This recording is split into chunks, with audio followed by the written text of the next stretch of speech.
semuanya. Apa kabar semuanya di rumah? Ayo kita bilang sama-sama Kak Wenda. Dahsyat, luar biasa, yes, yes, yes. Perkenalkan, nama kakak Kak Mary bersama Kak Wenda.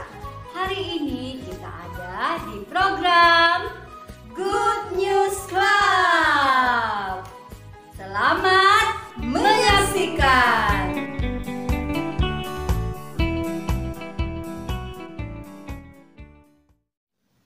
Oke semuanya yang ada di rumah, yuk kita bernyanyi sama-sama yuk. Bareng Kak Mary di sini kita nyanyi lagu Hore Hore.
Pasti semuanya sehat ya. Nah adik-adik, kamu kan suka dibelikan makanan yang enak atau baju yang bagus sama kamu. Itu karena mama kamu sangat sayang sama kamu. Nah tapi Allah memberikan bagi kita hal yang lebih luar biasa daripada itu. Kamu mau tahu nggak? Nah, kita akan belajar membaca dan menghafal ayat firman Tuhan yang akan kakak bawakan hari ini. Kalau adik-adik punya Alkitab boleh ya membaca bersama-sama kakak. Tapi bagi kamu yang masih kecil dan belum bisa membaca, hanya mendengarkan boleh. Nah, kakak akan buka di Perjanjian Baru Roma 8 ayat 32a. Kakak akan membaca dari alamat, isi, lalu kembali ke alamat. Mari membaca bersama-sama dengan kakak ya. Roma 8 ayat 32a. Ia yang tidak menyayangkan anaknya sendiri, tetapi menyerahkannya bagi kita semua. Roma 8 ayat 32a. Nah adik-adik, kita sudah membaca ayat ya. Dan sekarang ayat ini kakak tutup. Dan adik-adik bersama-sama tutup juga Alkitabnya dan membaca melalui layar yang ada di sini. Sekarang kita membaca bersama-sama ya. Roma 8 ayat 32a. Ia yang tidak menyayangkan anaknya sendiri, tetapi menyerahkannya bagi kita semua. Roma 8 ayat 32a. Nah adik-adik sudah membaca ya ayat ini ya. Kamu tahu nggak? Ia ini adalah Allah. Allah tidak menyayangkan anaknya sendiri. Anaknya yaitu Tuhan Yesus. Tetapi Allah menyerahkannya bagi kita semua. Artinya apa? Tuhan Yesus yang tidak berdosa itu diizinkan Tuhan untuk banyak orang membenci dia ya adik-adik ya. Banyak orang tidak suka sehingga Tuhan Yesus diseret, diludahi, lalu disalibkan. Dan dia mati di atas kayu salib, mencurahkan darahnya untuk apa dia lakukan semua itu? Untuk mengambil hukuman dosa kita semua yang adalah orang berdosa. Nah adik-adik, bagi kamu yang belum percaya kepada Tuhan Yesus, hari ini ada saatnya bagi kamu nanti sesudah kelas ini ya, kamu bisa minta tolong Tuhan dengan berdoa supaya kamu bisa menerima dia sebagai Tuhan dan Juru Selamat kamu. Nah bagi kamu yang sudah percaya kepada Tuhan Yesus, ingat ya, Tuhan ingin kamu mengutamakan dia di dalam hidup kamu. Bisa dengan cara kamu mentaati orang tua kamu di rumah, lalu di sekolah kamu rajin belajar mendapatkan nilai yang terbaik dan dengar-dengaran juga kepada guru kamu. Itu artinya kamu sudah mengutamakan Tuhan di dalam hidup kamu, dan melalui hidup kamu nama Tuhan dipermuliakan. Nah sekarang kita mau belajar menghafal ayat ini ya. Tetap adik-adik boleh melihat di layar, tetap membaca di layar ya, karena kita mau supaya ayat ini tersimpan di hati dan minggu ini bisa terus ayat ini jadi berkat. Ikut kakak ya. Kalau kakak ini tangannya begini, jadi suaranya apa? Pelan. Kalau kakak tangannya begini, suaranya keras. Kalau begini, suaranya sedang ya. Ikut sama-sama mulai dari alamat, isi, lalu kita kembali ke alamat. Sama-sama ya. 1, 2, 3. Roma 8 ayat 32a. Ia yang tidak menyayangkan anaknya sendiri, tetapi menyerahkannya bagi kita semua. Roma 8 ayat 32a. Sekali lagi ya, ikut kakak. Kalau kakak tangannya begini, suaranya pelan. Kalau kakak tangannya begini, keras. Kalau seperti ini, suaranya sedang. Bisa ya, dari alamat, isi, lalu kita kembali ke alamat. 1, 2, 3. Roma 8 ayat 32a. Ia yang tidak menyayangkan anaknya sendiri, tetapi menyerahkannya bagi kita semua. Roma 8 ayat 32a. Udah bisa ya?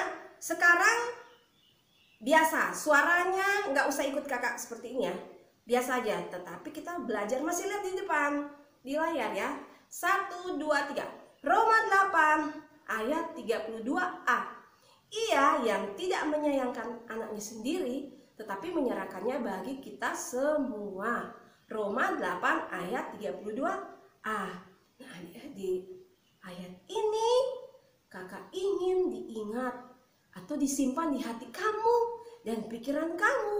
Dan lakukanlah itu semua untuk menyenangkan hati Tuhan. Dan jangan lupa berdoa dan bersyukur kepada Tuhan ya. Terima kasih, Tuhan Yesus memberkati. Halo adik-adik, jumpa lagi sekarang dengan Kak Keti. Kali ini adalah waktunya kita untuk mendengar cerita.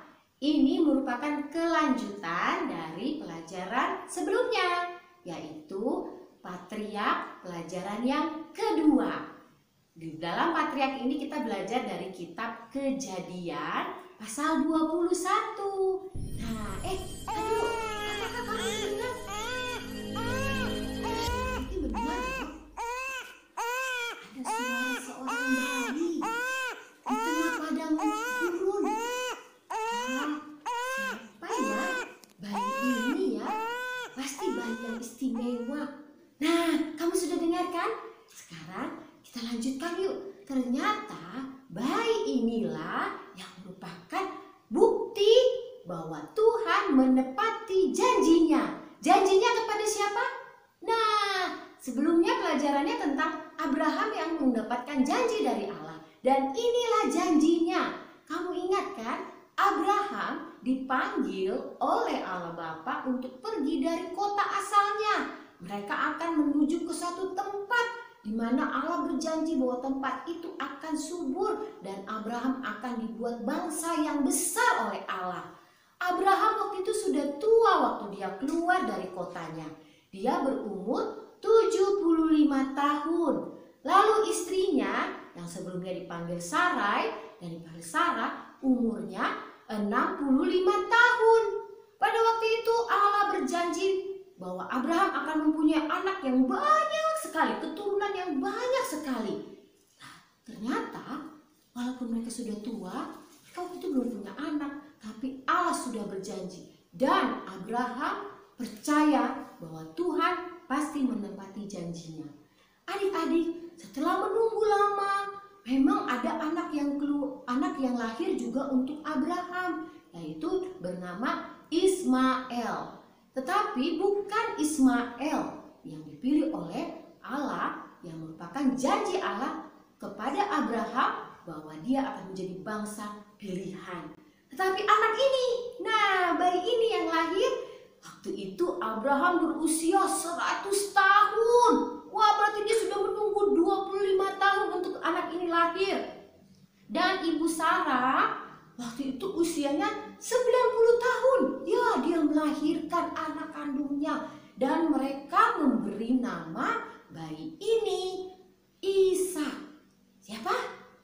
Ishak, ya. Ishak artinya tertawa. Begitu juga mungkin. Kenapa? Karena ketika mereka mendapat janji ini juga, mereka tertawa. Dan Ishak pun lahir. Wah, pembantu-pembantu yang tinggal di rumah Abraham juga sibuk. Mereka membantu ibu Sarah dan bapak Abraham untuk merawat Ishak yang lahir dengan penuh sukacita di rumah itu.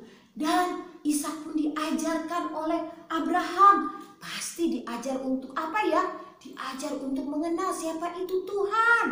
Juga siapa itu Allah Bapa. Dan Ishak juga belajar tinggal di dalam tenda tempat Abraham dan Sarah tinggal. Mereka tidak tinggal di rumah ya adik-adik. Mereka tinggalnya di dalam tenda. Lalu Abraham selalu menyembah kepada Tuhan. Kamu ingat dia mendirikan mezbah. Dia pun mengajak Ishak dan Ishak juga pasti lihat ya. Mungkin lihat juga, wah, bapaknya menyembah kepada Allah Bapa. Wah, bapaknya ini Abraham dan ibunya juga suka menyembah.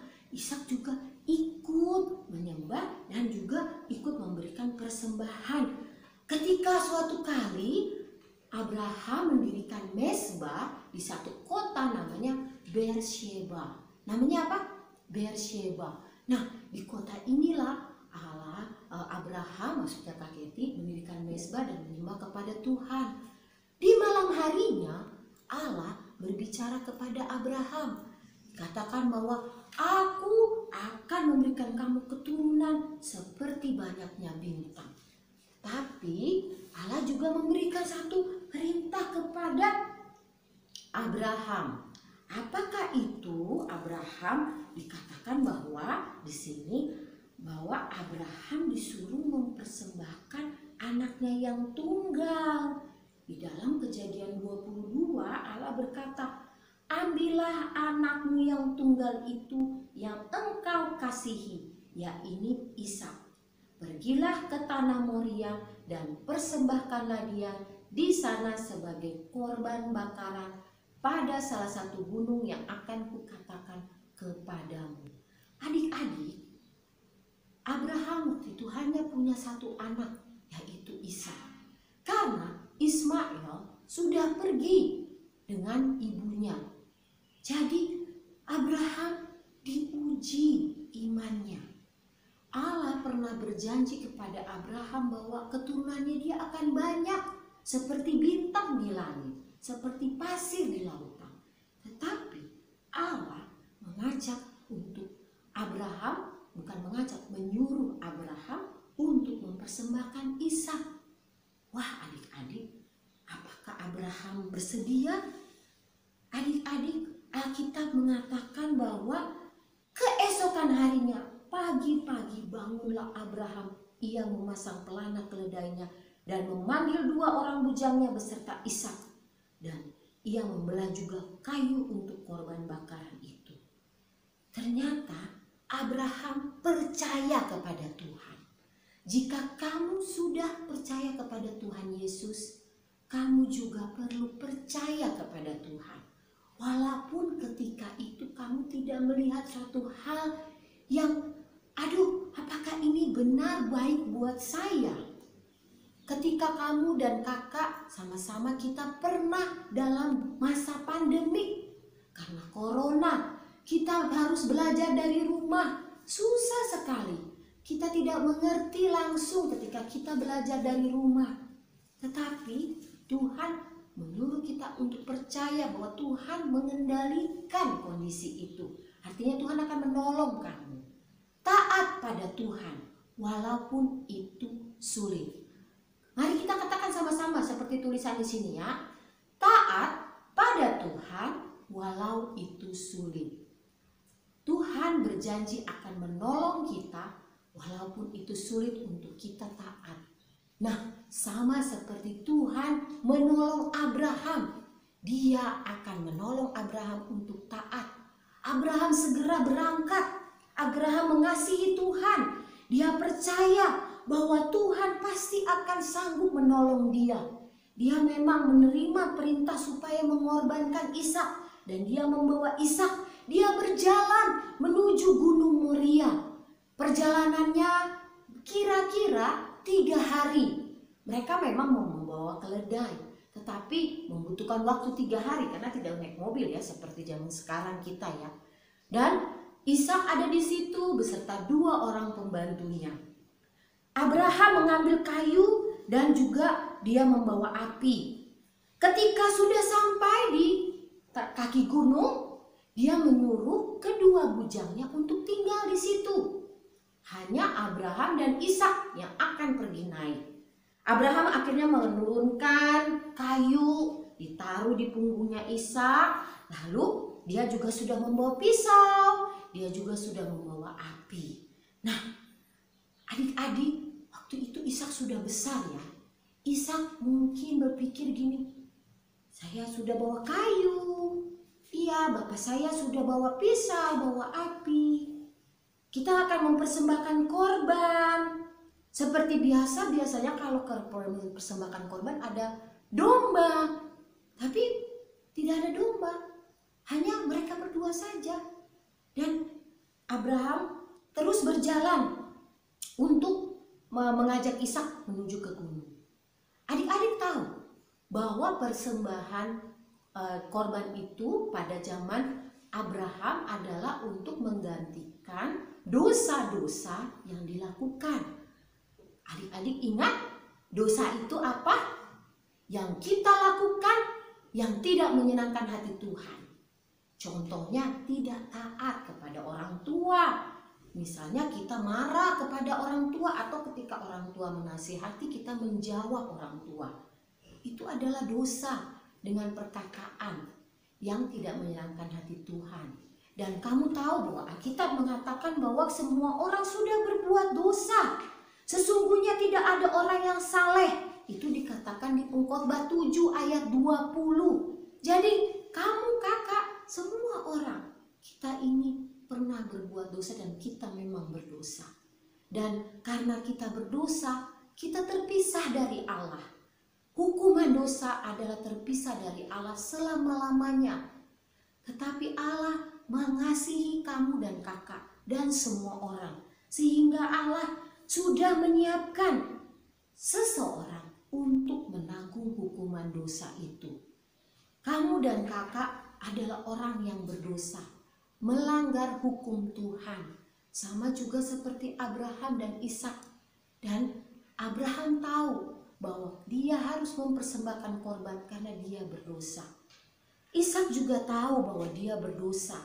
Tetapi dia juga tahu bahwa biasanya binatang yang dipakai untuk menggantikan. Tetapi kali ini tidak ada binatang. Ishak tidak bisa menahan diri. Ishak waktu itu sudah besar. Dia sudah mengerti dan dia bertanya kepada ayahnya. Dia bilang, "Bapak, "Ya anakku, di sini sudah ada kayu dan Bapak sudah pegang pisau, ada api. Di mana korbannya?" Adik-adik, Bapak Abraham mungkin hatinya berat ya. Aduh, dia susah hati. Dia tahu bahwa dia melakukan perintah Tuhan. Dia harus mengorbankan satu-satu anaknya ini. Lalu dia bilang, "Ishak, aku ini sangat mengasihi Allah Bapa. Aku tahu bahwa Allah Bapa pasti memberikan yang terbaik. Aku mau taat kepada perintahnya. Dan aku mau taat kepada perintahnya." Jadi Abraham bilang, "Ishak, Allah Bapa menghendaki aku untuk mengorbankan kamu, anakku satu-satunya." Dan waktu mereka tiba di atas gunung itu, Abraham dengan susah hati, dia mulai membuat mezbah itu, adik-adik. Ishak ditidurkan di situ dan diikat badannya di situ. Adik-adik, di saat kamu dan Kak Keti, jika kita sudah percaya pada Tuhan Yesus, mungkin kita akan menghadapi juga hal yang sulit untuk kita tetap taat. Taat kepada Tuhan walau itu sulit. Mungkin seperti kamu di sekolah dengan online begini, kamu tidak bisa menjawab ujian. Tapi kamu tahu kalau menyontek itu bohong. Kamu tidak mau berbohong. Memang guru kamu tidak ada di rumah. Tapi Tuhan melihat kamu harus taat. Waktu tidak bisa, walaupun ujiannya online, tetap tidak isi. Karena kamu tidak bisa. Memang sulit. Tetapi firman Tuhan mengatakan bahwa dalam Filipi 4 ayat 13, "Segala perkara dapat kutanggung di dalam Dia yang memberi kekuatan padaku." Jadi, waktu kita harus jujur, walaupun sulit untuk jujur, ingat Tuhan bisa menolong. Dan ingat untuk taat. Seperti Abraham, dia memilih untuk taat. Dan dia menaruh Ishak di situ berdiri. Maksudnya Kak Keti sudah dibaringkan di situ, diikat badannya, dan Abraham sudah siapkan untuk pisau karena mau dikorbankan. Lalu tahukah kamu apa yang terjadi ketika Abraham mau untuk menusukkan pisau itu? Ada suara yang mengatakan, "Abraham."